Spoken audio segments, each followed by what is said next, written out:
Guys, if this motherboard were to become more available and be sold on Amazon regularly at this price, like all of the other motherboards from main brands like Gigabyte, ASRock, MSI, Asus, this thing would destroy the market.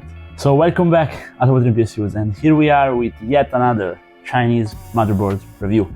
I should probably change the name of the channel from ImWateringPSUs to I'm reviewing Chinese motherboards, because lately we've been doing very little washing of PC parts and quite a lot of reviewing of Chinese components. But there's a lot of interesting stuff coming from Asia, and this motherboard is the best one so far. The one you see right next to me is my brand new RTX 5090 gaming PC. However, do you think I paid for Windows? Of course not. We are never paying full price for Windows 11. So for today, to sponsor this video, I partnered with Hookies, and with discount code LEO, which you'll find in the description, you can get Windows 11 Pro for just 20 bucks with 25% off, and Microsoft Office for just 25 bucks, still with the discount code. So if you want to support the channel and you want legit keys, link is down below. So what I say in the intro is actually what I think. This is the best motherboard I've tried so far. And it's not the best in terms of specs, but it's the best for overall usability and versatility. Now let me tell you about it. So this is from Jginyue, and it's the B650 Snow Dream. Now the first video I did about Jginyue, the one which really took off, was the B650 Night Devil, and it's a mini ITX motherboard. It was insanely good, crazy overclocking capabilities on the CPU and on the RAM. Quite a lot of that was thanks to the fact that it was a dual slot motherboard for the RAM.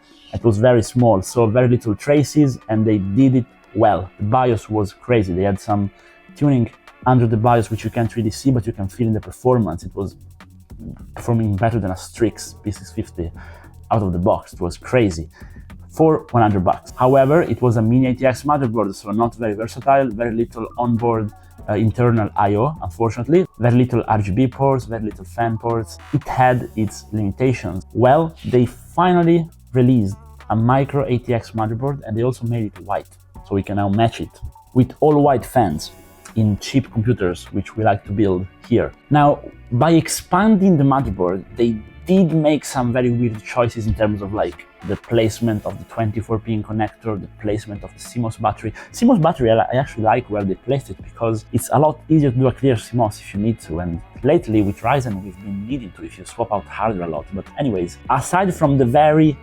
Asian market weird placement of ports, this thing has so much internal connectivity. It's like they saw my video and they listened to my only critique, which was lack of connectivity. We have 4 3-pin RGB connectors. It's more than I get on a Strix motherboard, on the more expensive ones, like 800 bucks motherboards. This thing is 100 bucks.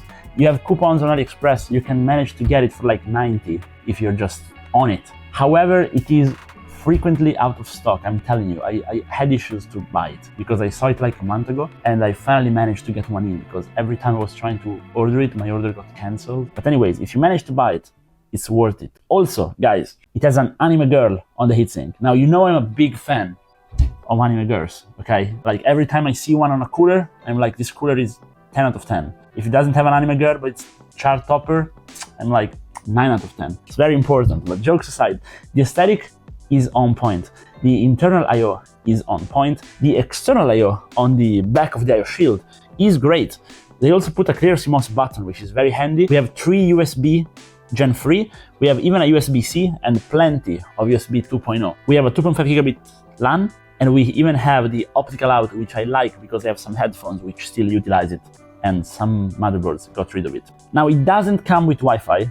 There's a little hop-on thing where you can put a notebook Wi-Fi card and just have Wi-Fi integrated. They give you the accessory to do it, but it doesn't have Wi-Fi nor Bluetooth, but you can add it, which is nice, without using one of those ugly USB dongles. Now, it has an 8+4 CPU connector, and it has bigger VRMs than the Night Devil. This thing runs really cool, really quiet. I did some thermal imaging camera on the VRMs, and they run extremely cold. I'm now running a Ryzen 7 7700 because I think it's the best combo for mid-range, but you can run successfully a 9800X3D on this thing if you want, on a 100 bucks motherboard from an unknown brand. You can do it.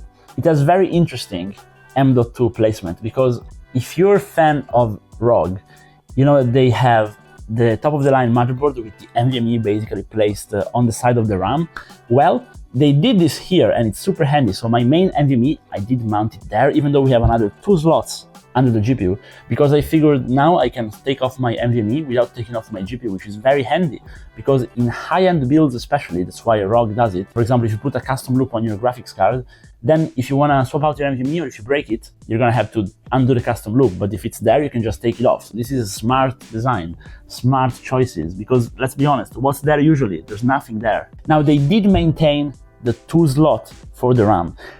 Reason they did that is it dramatically improves the quality of the XMP RAM tuning you can do. I think more motherboards on the mainstream should do it. I know it's not the best, but let's face it, there aren't many people that are buying 2 sticks first and then getting another 2 sticks. It's just better to get 2 new higher capacity sticks and sell your 2 older ones. So that's just a plus in my book, but it may be a negative for you, so I'm telling you about it. Now we also get 2 X16 slots.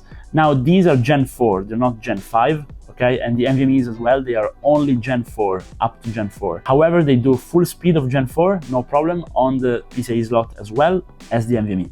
We have only 2 SATA ports, but nobody's really using SATA anymore. If you have 1 or 2 hard drives, you can still connect them, so that's good in my book. And the motherboard is extremely stable. Now, under all my Chinese motherboards videos, you guys ask me about reliability, and these motherboards are brand new, so we don't have much data on that. And what I can tell you is I still have the B650i Jginyue Night Devil. I am purposefully keeping it for me, and I've been running it every day as a little HTPC/gaming on the TV PC, and so far it has been running great. It has been around 1 year, so it's not that much of a time frame. It's also not that big of a sample size, but I've had around 15 Chinese motherboards total from these brands. They're all basically the same, and so far none broke on me. Okay, so they're still going.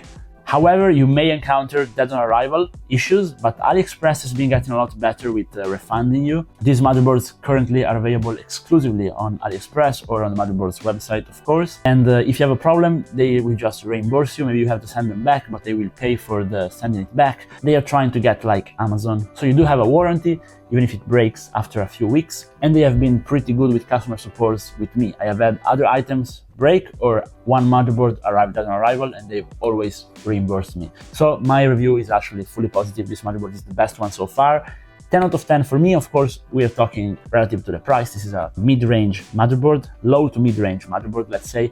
It doesn't want to compete with high-end motherboards, but it kind of does in some aspects. And you can definitely run a Ryzen 9000, even though it's a B650. It comes with an updated BIOS. It's going to be able to run any CPU, no problem. So with that said, we are now at the part of the video where first I ask you guys to like and subscribe if you want.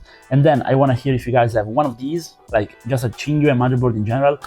Let me know if you had a bad experience. If something went wrong, say it down in the comments so people can look at it and maybe think twice about the purchase. And if everything went well, maybe also tell us so we know it's good. And see you guys again.